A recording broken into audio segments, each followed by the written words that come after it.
The Touch by Irwin Montrose. It was a crisp autumn morning when life as Ethan knew it changed forever. The sky above was painted in broad strokes of tangerine and gold, sunlight filtering through the rustling leaves that danced lazily in the wind. Main Street was unusually quiet, the kind of quiet that preceded a shift in the air, like a world holding its breath.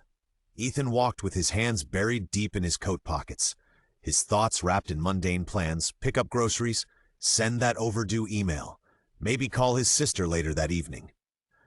As he passed the quaint brick bakery with its frosted window panes, he caught sight of his elderly neighbor, Mrs. Willow, setting out a tray of homemade cookies on her front stoop, as she always did every Monday. Her smile was as warm as the fresh pastries, and Ethan, ever the polite soul, waved back with a grin. When she stepped closer, offering him a cookie and clasping his hand in greeting, he felt it, a jolt, like static electricity running up his arm. His eyes met hers, wide for a fraction of a second, before she released him with a faint chuckle. "Must be the weather playing tricks," she said, oblivious to the strange, lingering sensation in Ethan's hand. But Ethan wasn't so sure. Something about the tingle unsettled him. It wasn't painful, but it carried a chill, like a whisper of something not quite right.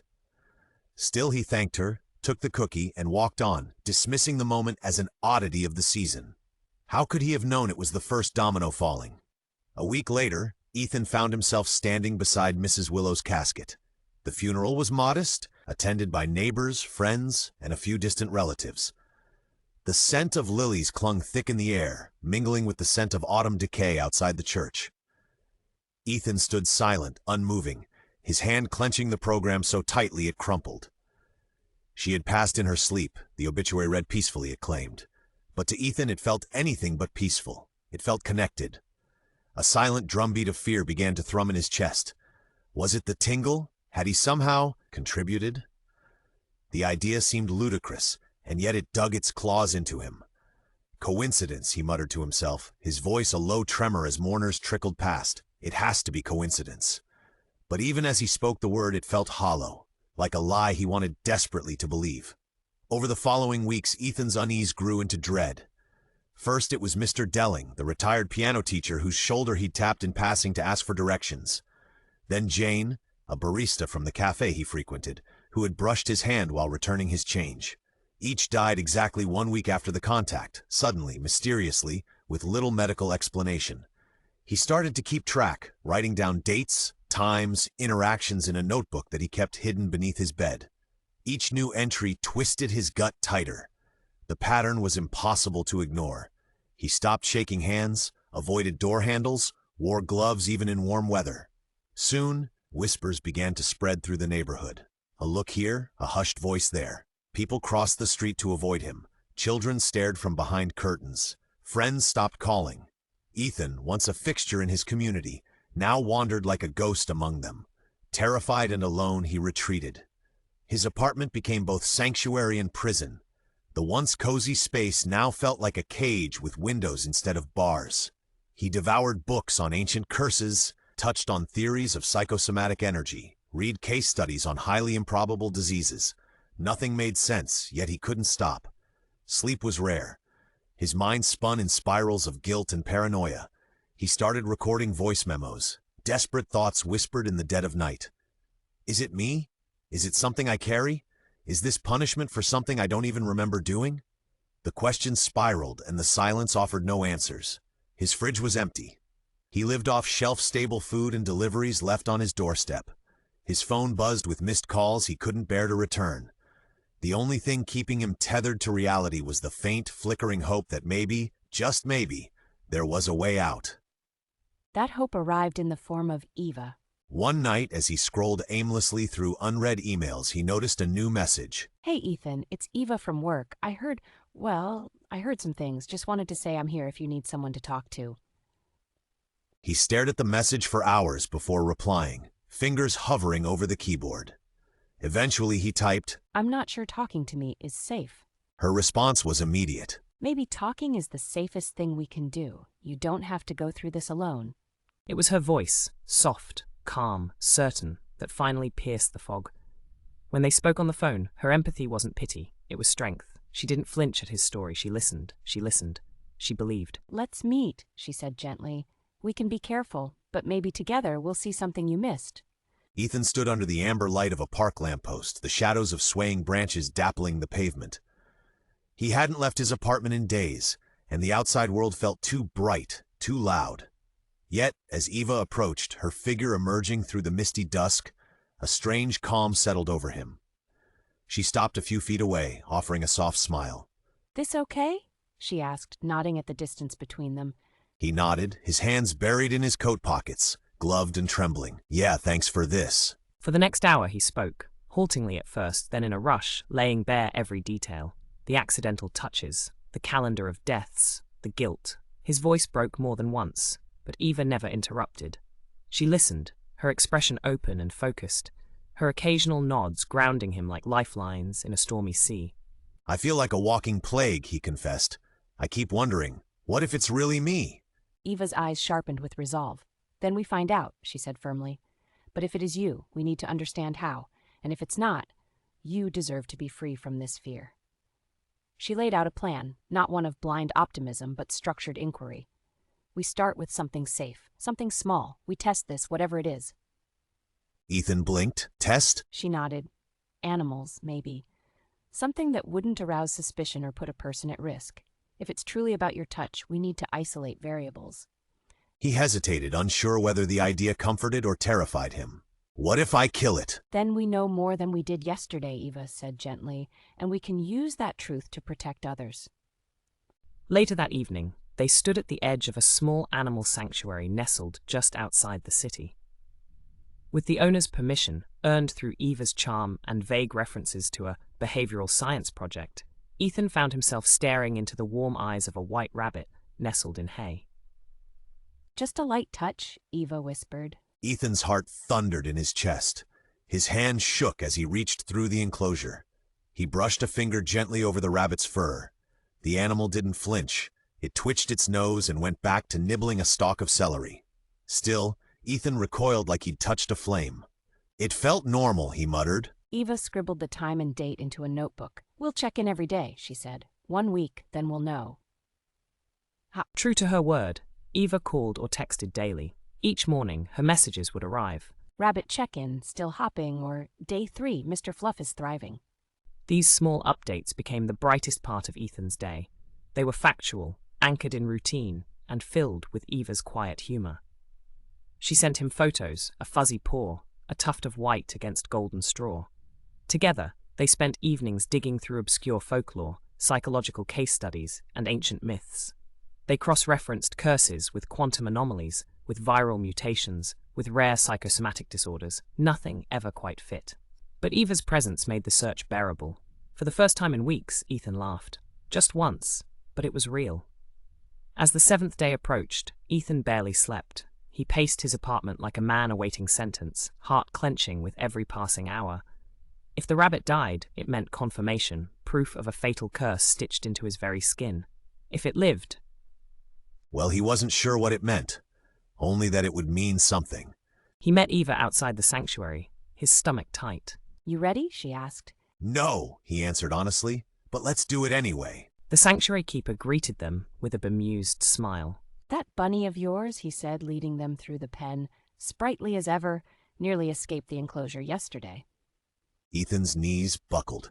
He reached for the fence to steady himself, a laugh of relief bubbling out, ragged and shaky. It lived, he whispered. Eva beamed.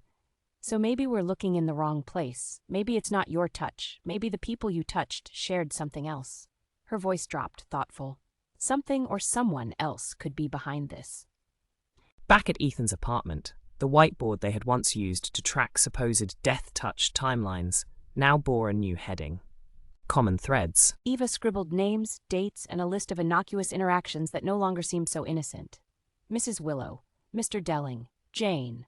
More than coincidence tied them together now. But what? What if we've been focusing too much on you? Eva murmured, eyes flicking over the board. What if your touch is just a distraction? A distraction from what? Ethan asked, the question barely a whisper. From who? Her tone was so calm, so deliberate, that it sent a ripple of unease through the room. Ethan leaned in, scanning the names again. You think someone else is orchestrating this? That I'm, what? A scapegoat? Eva tapped her pen against the name, Jane, repeatedly, as if urging the ink to bleed answers. Let's dig deeper into them, not you. Their routines, their last known movements. It was an idea, one Ethan clung to like a lifeline. The rabbit's survival meant he might not be cursed, but something was still killing people around him. That fact clung to him like fog. And fog, he thought bitterly, could hide anything. Even as hope crept in, Ethan couldn't shake the gnawing fear that they were playing with fire. Every step closer to the truth felt like it carried consequences. He couldn't help but wonder, if someone was behind this, would they notice the investigation? Would they strike again? He installed a second lock on his door, then a third. Eva pored over obituaries, cross-referencing funeral records with medical logs and social media footprints. Look, she said, flipping her laptop around. Each victim, just days before they died, interacted with someone other than you. This man here. She pointed at a grainy image from Jane's Instagram feed. He's in 3 separate photos. Background, always watching, different victims. Ethan's stomach clenched. Could just be coincidence. But in 3 different parts of town? No, this isn't a stranger caught in a frame. This is deliberate. He magnified the photo. The man had sharp features, blurred by motion, a beanie pulled low over his head. Nothing distinct. Yet something about his posture, the way he stared just past the camera lens. It unsettled Ethan more than he could explain. That can't be right, he muttered. I've never seen this guy. Eva opened another photo, then another. Each time, the man was barely there, just enough to raise a chill. You didn't have to see him. Maybe he's been seeing you, Eva said. This isn't about a curse. It's about surveillance and escalation. If he's killing people near you, then you're not the threat, you're the bait. Ethan's skin went cold. He snapped out of the stupor. Then let's trap him, he said, surprising even himself with the steel in his voice. Let's make him show himself. Eva raised a brow, impressed. I've got an idea, he continued, but it involves taking a risk, being seen in public.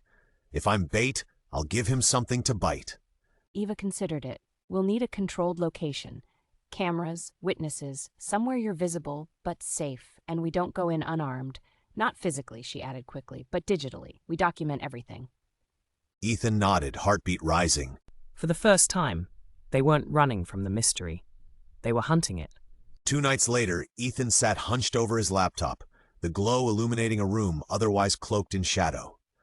He was re-watching the footage from their trap outing, an intentionally public lunch on a busy cafe patio, staged with hidden GoPros and timed perfectly to lure out the mysterious figure. He paused the video, zoomed in on a corner of the frame where a shape had flickered for a split second. A man, standing still behind a street lamp. At first glance, he seemed just part of the crowd, but as Ethan moved frame by frame, he saw it. The man wasn't moving. Not a blink, not a step, just watching. Ethan leaned closer. In one frame, the man's head was turned slightly, not toward Ethan, but directly at the camera. Chills rippled down Ethan's spine. He reached for Eva's number, but paused. Instead, he opened the footage from the sanctuary visit a week ago. They hadn't intended to record much then, just a simple phone video Eva had taken. He scrubbed to the background again, and his heart skipped. There he was, again, far in the distance behind the chain-link fence, a dark shape under a tree. Eva arrived shortly after, drawn by Ethan's trembling voice on the phone. She leaned over his shoulder as he replayed the clips. Same posture, she whispered, same jacket, same boots. Ethan swallowed. He's not just showing up after the deaths, he's there before. Eva nodded grimly, and maybe even causing it. Eva said, flipping open a folder she'd brought from the office. She rifled through old project photos from the medical facility where Ethan and Mark once worked, a timeline of their research, awards ceremonies, and outreach programs. Then she froze. Her finger landed on the background of a blurry celebration photo taken 3 years ago, a man near the catering table. Same boots, same eyes. Oh my God, she whispered. He's been watching you longer than we thought. Ethan recoiled. How is that even possible? 3 years ago, this was before anything happened. Eva's voice was barely audible. What if that was the beginning? What if the experiment wasn't yours? Determined to follow the thread, Eva dug through archived security footage from the facility, footage that had never been reviewed because no one thought to look. Hours passed in silence as they scrubbed through time, until Ethan gasped. In one clip, Mark exited the building late at night. Following him at a distance was the same man, the same coat, the same dead stare. But Mark didn't look surprised to see him. He nodded. Eva froze the frame. No, no, no, no. She stood so fast the chair nearly toppled. That's not just surveillance, that's coordination. Ethan's breath hitched. You think he's working with Mark? Eva's eyes gleamed, or being used by him. That night, Ethan couldn't sleep. Every creak of the floorboards sounded like footsteps. Every shadow in the hallway stretched too long. At 2:13 a.m., he crept toward the window. Across the street, barely visible under a broken streetlight, stood a man. His head was tilted slightly, watching. Ethan's heart thudded painfully. He blinked, and the figure was gone. He stepped back from the glass. Hands trembling, he bolted the door. Then the second lock. Then the third. He didn't sleep at all. The storm rolled in around dusk. Thunder rumbled low over the city, like an ancient creature awakening from deep slumber. Ethan watched it from his apartment window, shoulders tense. The wind rattled the panes, and rain slashed sideways in sheets. Eva had gone home hours earlier, after another exhausting round of cross-referencing victims and sightings. Ethan promised to stay inside, to rest. But something in the air tonight was different. He'd just poured tea when the lights flickered, then went out. The apartment dropped into darkness. Ethan froze, heart pounding. He reached for his phone, no signal, no Wi-Fi. He waited for the backup lights to kick in. They didn't. That was no ordinary outage. A sudden thud echoed from the hallway. A door creaked somewhere beyond his own. Then, silence. Another thud. Closer this time. Ethan backed away from the door, breath catching. He grabbed the baseball bat he kept by the umbrella stand. The irony of needing a weapon after weeks of avoiding human contact wasn't lost on him, but now he wanted something solid between him and whatever approached. The peephole showed nothing, just rain-blurred hallway light.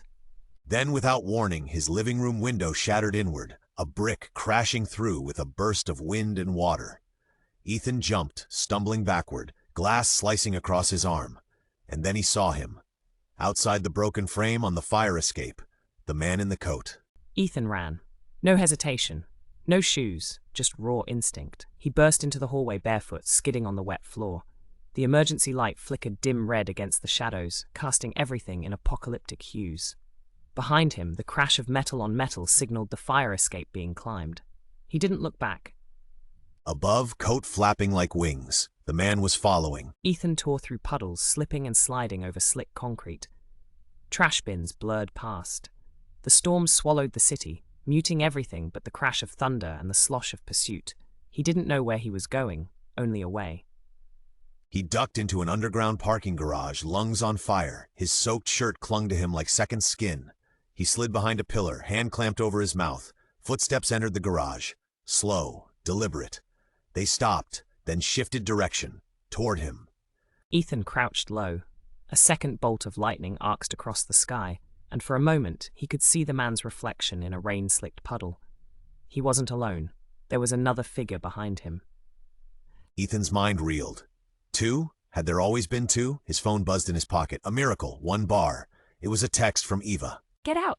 He's not working alone. The sudden screech of tires echoed overhead, someone entering the garage.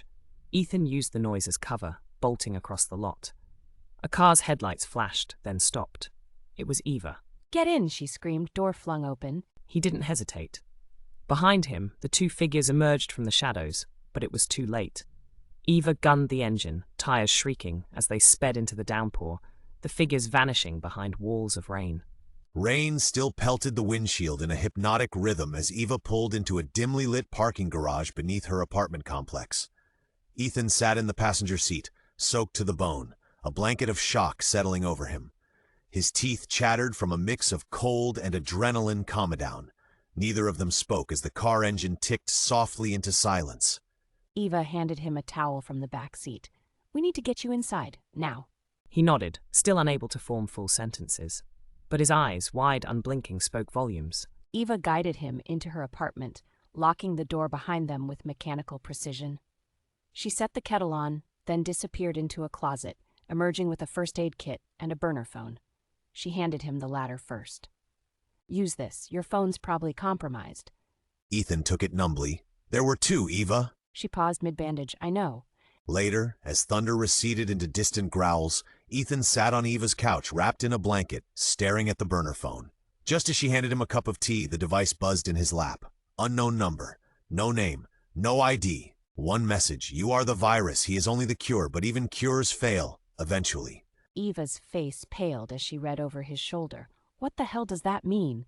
Ethan's throat was dry. Someone thinks I'm the cause of this, not just a target. Eva turned toward her laptop. That's not random. That's someone who knows too much.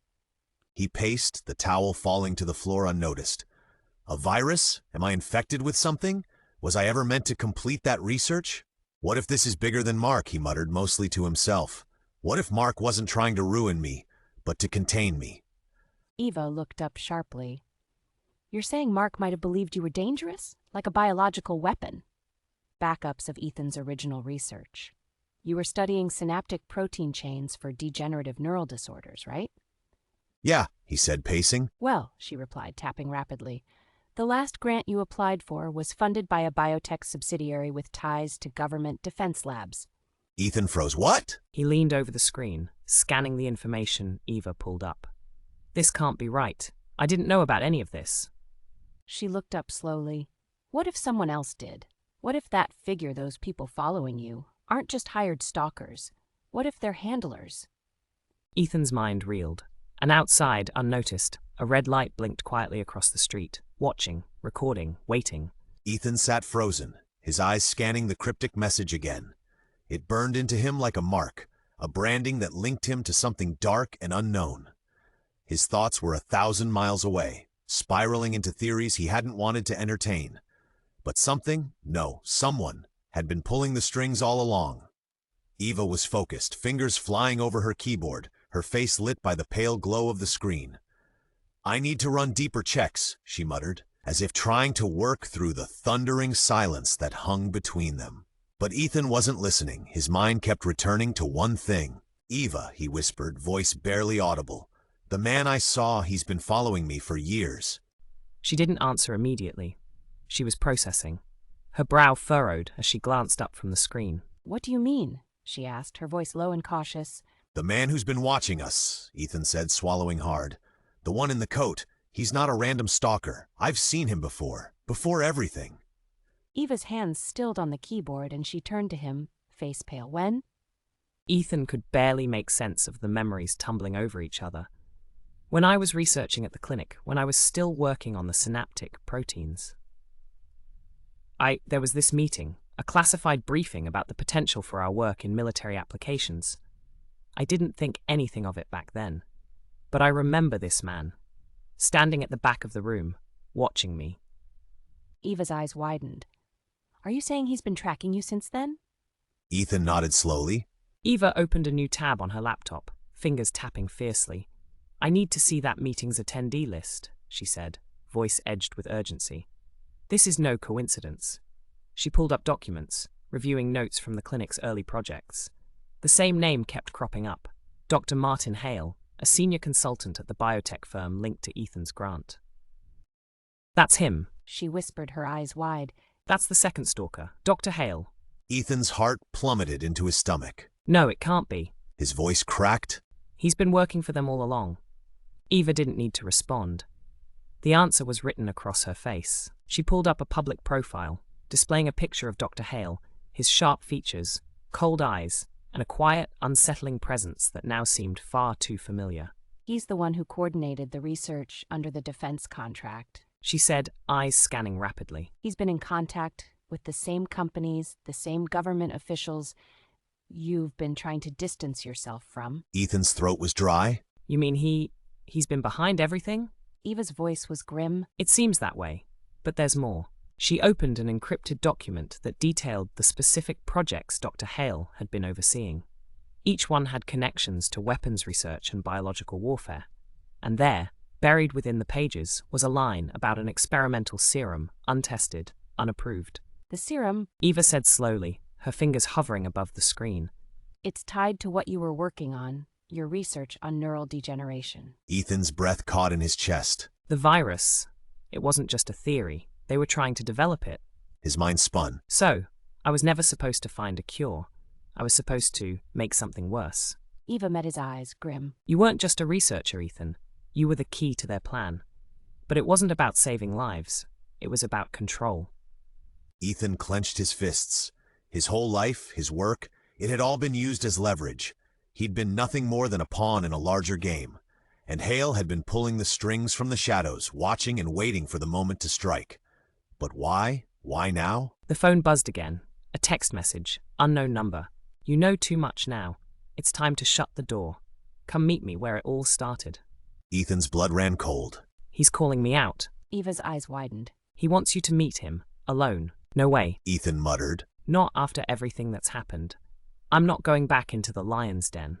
But Eva's voice was firm. You have to go. We can't take him down from here. He's been manipulating everything. If we don't face him, if we don't end this, there won't be any stopping him. Ethan's mind raced. But how do we know it's not a trap? Eva placed her hand on his shoulder, squeezing it for reassurance. We'll go together. We'll be ready for anything. Eva sat beside him, scanning the shadows as they passed. She wore a wire, linked directly to Thomas, who waited nearby with a discreet police unit. We don't move unless we're sure, she said softly. We're not dying for this. Ethan nodded. But we'll finish it. The facility was a ghost, its halls hollowed by time, its gates left rusted and yawning. They parked under a flickering security lamp. Silence swallowed them as they stepped into the compound. Ethan's footsteps echoed unnaturally loud across the tiled lobby. He glanced toward the upper balcony, where he once gave a lecture about his research's potential. Now, it felt like walking into a mausoleum. Eva whispered, 3rd floor, checking her phone. That's where the message originated. They took the stairs slowly, each creak underfoot sharpening their nerves. At the landing, the air grew inexplicably cold. The hallway stretched like a throat, narrow, breathless. A light glowed under one office door. Ethan stepped forward and pushed it open. Dr. Martin Hale stood with his back to them, hands clasped behind him. He faced a wall of monitors, surveillance footage flickering across the screens. Every image showed Ethan. Different years, different places. All watched. You came, Hale said, his voice even, disturbingly calm. Eva stepped beside Ethan. Cut the theatrics. We know what you did. Hale turned, smiling faintly. Do you? His eyes were cold, his presence even colder. You think this was about some grudge, he said, gesturing vaguely at the screens. Or about Mark's petty career. No. This has always been about evolution. You were the missing link, Ethan, the perfect mind. Your body produced something extraordinary, and I merely accelerated its bloom. Ethan took a step back. You infected me? No, Hale said. You infected yourself. Your research opened a door. You crossed thresholds your consciousness couldn't comprehend. I simply guided it, shaped the fallout. Every touch, every death. All necessary, like pruning branches so the tree may grow stronger. You murdered innocent people, Eva hissed. You manipulated everything, and for what? A bioweapon? No, Hale said calmly. For survival. You think wars are fought with bombs now? No, they're fought with fear, and nothing spreads fear like a man who can kill with a touch.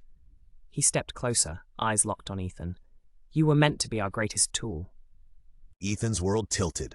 All the guilt, the solitude, the spiral, all engineered. He clenched his fists. I'm not your weapon. Hale's smile faded. You're already too late. It's in your blood, and now. He pressed a remote. Alarms blared, the doors locked, the lights dimmed. Eva moved fast, shoving Hale back. Thomas now. She shouted into the wire. Gunshots rang outside. A scuffle erupted in the halls. Red emergency lights bathed the room in blood tones. Hale lunged for a hidden syringe, but Ethan tackled him. They crashed into a table, scattering vials. Hale tried to inject him, tried to finish his experiment. But Ethan wrenched the syringe away and plunged it into Hale's own neck. The older man gasped, collapsed, his body twitching in shock. As police burst in, Ethan stood shaking, watching Hale's eyes go glassy. For the first time in weeks, the weight lifted. It was over. Outside, as dawn broke and sirens faded, Eva leaned against Ethan's shoulder. You stopped him, she said softly. No, Ethan replied. We did. And in the rising light, with the nightmare behind them, they finally began to breathe again. 6 months later, the world had returned to something resembling normal. The court case against the biotech firm was still pending, but Ethan and Eva had become quiet celebrities in the scientific and activist circles. Ethan had declined interviews, turned down book deals. All he wanted was peace. The cabin in the mountains provided that. Snow-tipped trees, the murmur of wind through pines, and a fireplace that hissed with warmth instead of warnings. Eva visited often, staying weeks at a time. Some nights, Ethan still woke in a cold sweat, convinced he'd see Hale's silhouette at the window. But Hale was gone. The nightmare had ended. Eva arrived one morning with a box of letters, fan mail, some strange conspiracy theories, a few job offers. She laid them out with a tired smile. Anything useful? Ethan asked, sipping coffee. Mostly weird stuff, She said. but one's different. She handed him a sleek black envelope. No return address, no postage stamp. Just his name, handwritten in delicate, precise strokes. Ethan opened it slowly. Inside was a single sheet of paper, unlined, unmarked, except for one sentence typed in the center. The tree has more roots than branches. Below it, a number. Eva stared at the paper, color draining from her face. That's your old sequencing code. She whispered. From before the trials. Ethan stood, every muscle tight. I thought the data was destroyed. He said slowly. It was... Eva replied. They stared at each other in the silence, the fire crackling behind them. Outside, nestled in the snow near the cabin's tree line, a dark figure stood still, watching. Unmoving, unblinking, waiting. The end, possibly. Thank you for listening. Please subscribe.